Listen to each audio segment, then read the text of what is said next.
Hello learners of all ages, my name is Mr. Montgomery. I teach 4th and 5th grade math, and today we're going to be learning about using place value models. Now, models can be very, very important and very helpful for people who are visual learners.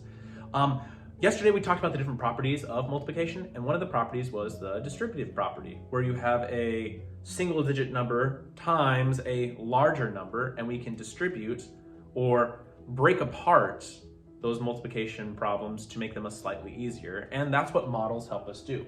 So I have the problem here, 5 times 24, and I don't think many 4th graders can do 5 times 24 in their head or automatically know what 5 times 24 is. Some 4th graders can write this out a traditional way, but when we take it apart piece by piece to show how multiplication works and how the distributive property works and how regrouping works, it makes it a whole lot simpler. So I have 5 times. That means I have 5 groups of something. 5 groups of 24. Now, when I have 24, I can break that 24 into 2 different parts. Just like we did in the distributive property, I have 5 times, well, I'm breaking it into my 10s and my 1s. So 10s would just be 20, and my 1s place would be 4. So 5 groups of 20 and 5 groups of 4 when we use the distributive property. Now, over here, I've already broken it down into 5 groups of 20 and 5 groups of 4.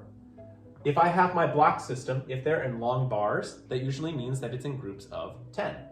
If it's in small boxes like this, it means it has a value of 1. And if it's really, really large over here, like a large box, then it means it has a value of 100. So base 10 blocks can be very, very helpful. But again, 5 groups of 20 and 5 groups of 4. Well, here's my 5 groups of 4. 1, 2, 3, 4. That's one group. 1, 2, 3, 4. 2 groups. 3 groups. 4 groups. 5 groups of 4. And similarity, I have my 2 sets of 10. So 2 sets of 10, 2 sets of 10, 2 sets of 10, 2 sets of 10, and 2 sets of 10. That's 5 groups of sets of 20, actually. So it's 20, 40, 60, 80, 100. Well, hold on. I just counted by 20s to get all those together to equal 100. Which one of these block systems equal 100? Yeah, it's the big block. So if I put all these together, it has the same value as 100. Okay, that's regrouping there. So I have a big box now. So I'm gonna put my total right now. I have a big box so far, and I used up all of these, okay? So now I'm just working with that 1's space. Well, 4, 8, 12, 16, 20. Okay. Well, if I put all those together, does that equal any sort of groups of 10?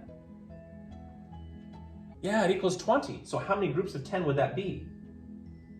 Yeah, it'd be 2 groups of 10. So I have 2 groups of 10 going sideways like this, sideways like this, and I should have 120 as my answer. If I want to solve it out from over here for the distributive property, I can do that. So 5 times 20, well, 20, 40, 60, 80, 100. Or another way that I can solve this is 5 times 2 is 10. And I have 1 0 in my problem. That means I'll have one more 0 in my answer, which is 100. Plus 5 times 4 is 20. And if I add 100 plus 20, I now have 120. Now, when it comes to different types of models, for some people it works. And some people, they'd rather just do it the traditional way or multiply it out like this. 24 times 5 and multiply it out a more traditional way. And all 3 options are valid. But the reason sadly our math program has us work with different types of models and has all students at least try it is so that they can get used to different ways of solving problems. Let's do one more problem. Our problem here is 7 times 13. Now, I'm going to be breaking it down into 7 groups of blank and 7 groups of blank. Well, 13 is a double-digit number. That means I can use the distributive property to split the 10s and the 1s. Now, 13 is made up of 2 numbers, right?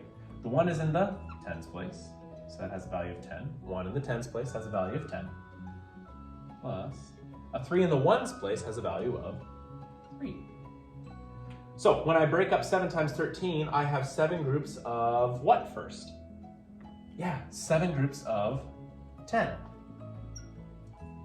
And the second thing I break up is 7 groups of 3. So I draw that out. 1, 2, 3, 4, 5, 6, 7 groups of 10, and 1, 2, 3, 4, 5, 6, 7 groups of 3. Well, now we can multiply or combine the 7 groups of 10. Well, what is 7 times 10? Let's count by 10. 10, 20, 30, 40, 50, 60, 70. So that has a value of 70 so far. Do I have to regroup to a group of 100 yet? No, not yet. But now I have to group all my 3s together. Let's count by 3s. 3, 6, 9, 12, 15, 18, 21. Uh-oh. That 20 means that I have something that's in the tens place, which means I'm gonna have to add how many bars to this side. Or another way that I can look at it, I have 70 plus 21. If I add 70 plus 21, 0 plus 1 is 1, and 7 plus 2 is 9. I have 91 altogether. I don't quite need to go to 100, but I would have 9 10 bars and 1 square left over. All right, my 4th grade friends, if we take a look at our practice problems on page 51, we're gonna be doing practice problems 1, 2, and 3. Now, it may look a little bit different on the board than it does in your book, because in your book, they have models to help you out to try to find the product. The directions for 1, 2, and 3 say use the place value model to find the product. So for number 1, it's gonna be 4 times 31. We're gonna figure out how many groups of 10 and how many groups of 1 do I have. For number 2, we're gonna figure out 2 times what? And for number 3, we're gonna be figuring 5 groups of 12. So again, number 1, we're gonna be 4 groups of 31. Number 2 is gonna be 2 groups of 18. And number 3 is gonna be 5 groups of 12. And you're gonna be regrouping to figure out how many or how much value you have altogether. Now, take your time on this one. And if you do have any questions, please come see me when you turn this in.